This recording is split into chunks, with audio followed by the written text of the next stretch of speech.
அவருக்கு நான் வருவதற்கு காரணமாக இருந்த உடன்பிறந்த சகோதரர் போல எப்போதுமே நிழலாக எனக்கு துணையாக இருக்கின்ற வழிநடத்தி கொண்டிருக்கின்ற அண்ணன் வழக்கறிஞர் கோகுலகிருஷ்ணன் அவர்களுக்கும் தாமோதரன் அவர்களுக்கும் இந்த நேரத்தில் என்னுடைய நன்றிகளையும் வணக்கத்தையும் தெரிவித்துக் கொள்கிறேன். காரணம், ஒரு நல்ல மேடைக்கு என்னை அழைத்திருக்கிறார்கள். நீ இருக்கிற ஆளுமைகள் எல்லாமே நாம் எல்லோருமே அறிந்தவர்கள் தான். அதில் நான் நேரடியாக இந்த மேடையில் பார்க்குறது 2 பேர் தான். ஒன்று ஜேபிபி டைரக்டரும், மற்றொரு நம்மளுடைய நண்பர். இந்த 2 இயக்குநர்கள் தாங்க நான் நேராக பார்க்குறேன். இது எல்லாருமே நாங்கள் பார்த்துருக்கேன்.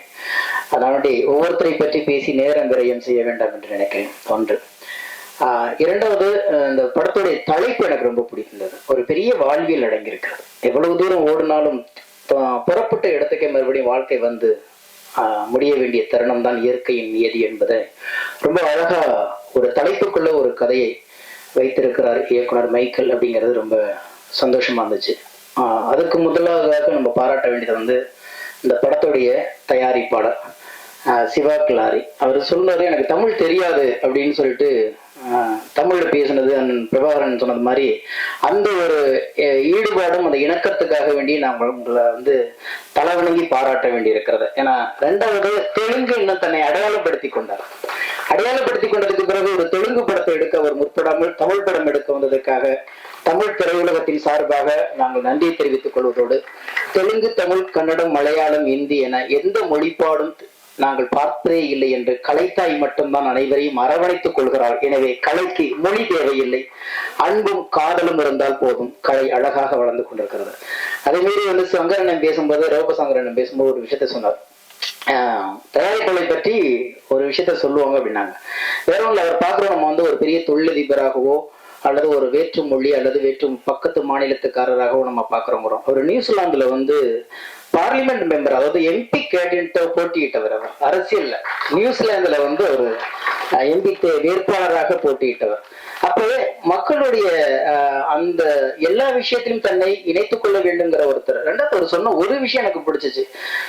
எவ்வளவு இந்த படம் ஓடும் ஓடாம இருக்கும், 4+4 வந்தாலும் ஒண்ணு வந்து எங்களை சரி கட்டிட்டு போயிடும், ஆனா நான் தொடர்ந்து படம் பண்ணுவேன் அப்படிங்கிற அந்த துணிச்சலும். ரெண்டாவது, ஒரு ரொம்ப நாள் கழிச்சு ஒரு இயக்குனருக்கான தயாரிப்பாளரை நான் பார்க்கிறேன்.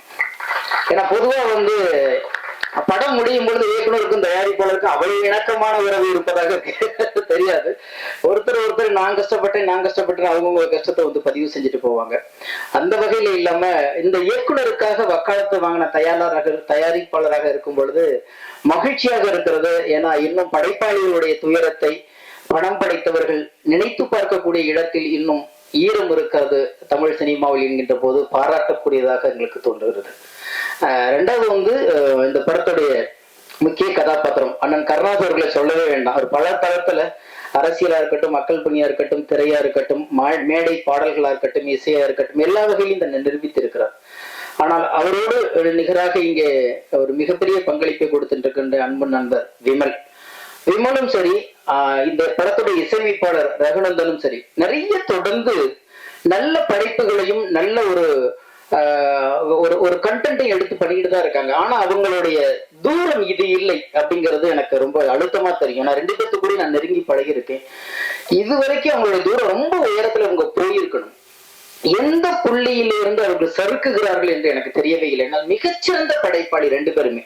ரகுநந்தன் போல ஒரு மெலோடிக்கு இங்க நம்ம பார்க்கவே முடியாது இந்த தலைமுறைக்கு. ஏன்னா அவ்வளவு ஆசையா இருக்கும். என்ன கேட்டாலும் மண்ணின் ஈரத்தோடும் மனிதர்களின் உணர்வுகளை தன்னுடைய அந்த இசை காற்றுக்குள் கொண்டு திணிக்கிற அந்த வித்தை அவ்வளவு அழகா வந்து தெரியும். அந்த அவருடைய விரைவுகளுக்கு உண்டு. அந்த அளவுக்கு மிகச்சிறந்த மெலோடி இன்னைக்கு கொடுக்கிற இன்னிசையை கொடுக்கின்ற மிதமான ஒரு இசையை கொடுக்கின்ற இசையமைப்பாளர். அதே மாதிரி ஒரு கிராமத்து எங்க வீட்டு பையன் அப்படின்னு எல்லாராலும் யோசிக்காமல் தூக்கி மடியில் சுமந்து கொள்கிற ஒரு இடத்துலதான் விமலை அன்று தொட்டு இன்று வரைக்கும் பார்த்துக்கிட்டே இருக்காங்க. ஆனா அவருடைய திறமைக்கான தீனி இன்னும் சரியா அமையலையோ அப்படிங்கிற ஒரு ஏக்கம் இருந்து கொண்டே இருக்கும் நெருங்கிய நண்பர்களுக்கு. அந்த வகையில ரகுநந்தனுக்கும் விமலுக்கும் இந்த படம் அந்த உயரத்தை கொடுக்கும் என்ற நம்பிக்கை எனக்கு இருக்குது. ஏன்னா பேசும்போது அவ்வளவு பேரு ரொம்ப அழகா அற்புதமா பேசியிருந்தாங்க.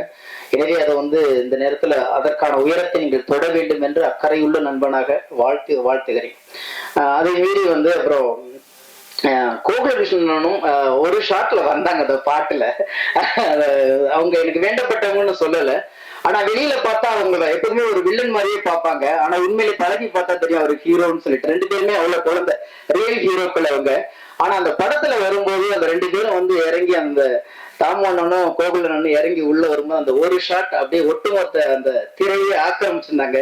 ஆனா நீங்க தொடர்ந்து நடிகன்னா, ஏன்னா ஒரு நல்ல கதாபாத்திரம் அமைஞ்சிச்சுன்னா, ஏன்னா எல்லாருக்குள்ளேயும் திறமை இருக்கும், வெளிப்படுத்துவதற்குத்தான் ஆள் இல்லை. நான் தான் அடிக்கடி சொல்லுவேன், மேடையில் அமர்ந்திருப்பவர்கள் பெரியவர்கள் அல்ல, மேடையை அமைத்து கொடுத்தவர்களே பெரியவர்கள். இந்த மேடை ஒரு அற்புதமான மேடையாக அமைத்து கொடுத்ததுக்கு காரணம் சிவா கில்லாரி அவர்கள்.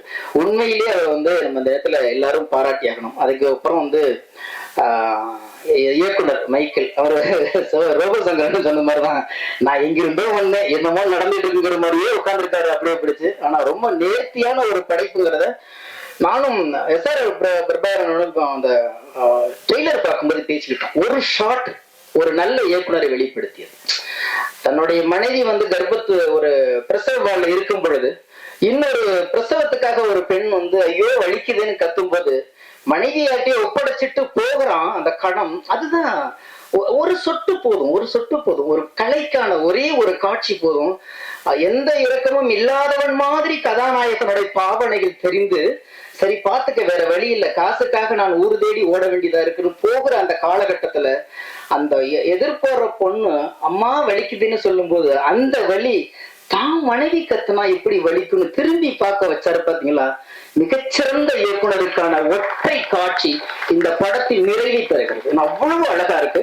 எனவே அதுக்கு எல்லா பேருமே ஒத்துழைச்சிருக்கீங்க. அந்த எல்லா பேரும் எல்லா டெக்னீஷியன் பத்தி பேசணும்.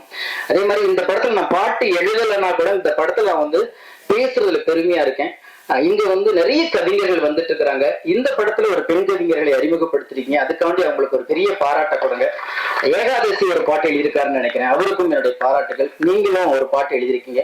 ஏன்னா நிறைய வரணுங்க, நிறைய வரணும். இவர் வந்ததுனால எனக்கு வாய்ப்பு இல்லை, நான் வந்ததுனால இன்னொருக்கு வாய்ப்பு இல்லை, அப்படி இல்லவே இல்லை. ஒரு நாளைக்கு ஒரு பாட்டு தான் கேட்பேன்னு யாரும் தன் செவிகளை மூடிக்கொள்வதே இல்லை. 1000 பாடல்கள் அழகாயிருந்தாலும் கேட்டுக்கொண்டே இருக்கும். காரணம், இசை எப்படி இதயத்தை அப்படியே மிதக்க வைத்துக் கொண்டே இருக்கும். இசை மட்டுமல்ல, கதையும் சரி, கலையும் சரி, ஒட்டுமொத்த கலாச்சாரத்தை வெளிப்பாடுகளாக இருக்கிற கலைஞர்கள் வந்து கொண்டே இருந்தால்தான் நாகரிகம் வளர்ந்து வெறும் ஒரு மாற்றத்தை கொடுப்பதற்கான ஒரு களமாக அமையும். 10 வருடம் ஒருவனுக்கு கர்ப்பம் இல்லை என்றாலும் ஒரு இதயத்தில் கர்ப்பமாக வைத்து 10 வருடம் கருகாத்த அந்த களம், அது போகும் தூரம் வெகு தூரம் இல்லை என்ற ஒரு தலைப்புக்குள் அணுகியிருக்கிற எனக்கு என்னமோ அதை அண்ணன் தேனப்பன் சொன்னது மாதிரி அந்த தலைப்பை பார்த்த உடனே எனக்கு ரொம்ப பிடிச்சு போச்சு. ஏன்னா அந்த சாங் எனக்கு ஞாபகம். வாராய் போகும் இடம் வெகு தூரம் இல்லை, நீ வாராய். ஒத்த வார்த்தை போதும், மொத்த வாழ்க்கை அடங்கிடும். எவ்வளவு தூரம் ஓடிடுவீங்க. ஒட்டுமொத்த உலகத்தில் உள்ளவர்களை ஒன்றாக கை கோர்த்தால் இந்த பூமி 1.5 மடங்கு சுத்தி வரலாம் என்று சொல்லுகிறது ஒரு ஆய்வு. ஒட்டுமொத்த உலகத்தில் உள்ளவர்கள் ஒருவர் மேல் ஒரு ஏறி நின்றால் நிலவை தொட்டுவிட 20 கிலோமீட்டர் தூரம் தான் குறைவாக இருக்கும் என்று சொல்லுகிறது இன்னொரு ஆய்வு. எனவே எங்கே ஓடினாலும் இங்கே இந்த பூமிக்குள் வாழ்ந்துதான் ஆக வேண்டியிருக்கிறது. ஓசோ சொல்லுவான் சார், ஒரு அற்புதமான ஒரு வார்த்தை, நீ எங்க ஓடினாலும் உன் வாழ்க்கையை தான் வாழ முடியுமே தவிர ஓடி போறதுனால வாழ்க்கை மாறவே மாறாது. அதுக்கு ஒத்த வரியில சொல்லியிருப்பான், கடல்ல எந்த பக்கம் அள்ளி குடிச்சாலும் உப்பு கரிக்கின்றோம். கடல்ல எந்த பக்கம் அள்ளி குடிச்சாலும் உப்பு கரிக்கும், சாதாரண வார்த்தை தான். ஆனால் இந்த உலகத்துல நீ எங்க ஓடினாலும் உன் வாழ்க்கையை வாழ்ந்துதான் தீரணும் அப்படிங்கிற அந்த தத்துவத்தை ஓகோ அந்த வெற்றிப்படுங்கிற புத்தகத்துல மிக அழகாக சொல்லியிருப்பான். பல பக்கங்கள் எழுதியிருப்பான். அந்த அத்தனை கருக்களும் இந்த போகும் இடம் வெகு தூரம் இல்லைங்கிற படத்துல இருக்குன்னு நான் நம்புறேன். எனவே அத்தனை கலைஞர்களையும் மொத்தமாக வாழ்த்துகிறேன். தயாரிப்பாளருக்கு மீண்டும் தமிழ் திரையுலகத்தின் சார்பாகவும் இங்கே அமர்ந்திருக்கின்ற அத்தனை ஆளுமைகளின் சார்பாகவும் மீண்டும் எங்களுடைய நன்றிகளையும் வாழ்த்துக்களையும் தெரிவித்துக் கொள்கிறேன். பொதுவாக நான் எந்த மேடைக்கு வந்தாலும் வந்த வேலையை தவிர எந்த வேலையும் பார்க்கறது இல்லை. ஆனா இந்த மேடையில அண்ணன் தேனப்பன் அவர்கள் ஒரு துவக்கத்தை ஆரம்பிச்சு விட்டார். அதுக்கு நான் சம்பந்தம் இல்லை என்றாலும் நானும் வெகு தூரமாக நான் வந்து கமல் சார் கூட பயணப்பட்டுட்டு வந்துட்டு இருக்கிறேன். அந்த படத்துல அந்த அக்ரிமெண்ட்ல என்ன நடந்துச்சுலாம் எனக்கு தெரியவே தெரியாது. ஆனா ஒற்றை வார்த்தையை திரையுலகத்துக்கு சொல்லிக் கொண்டிருக்கிறேன், அவரை குறை சொல்லும் அளவிற்கு நீங்கள் யாரும் புத்தன் இல்லை. நன்றி, வணக்கம். இந்த வீடியோ உங்களுக்கு பிடிச்சிருந்தா ப்ளீஸ் லைக் அண்ட் ஷேர் பண்ணுங்க. மறக்காம எங்க சேனலை சப்ஸ்கிரைபும் பண்ணுங்க.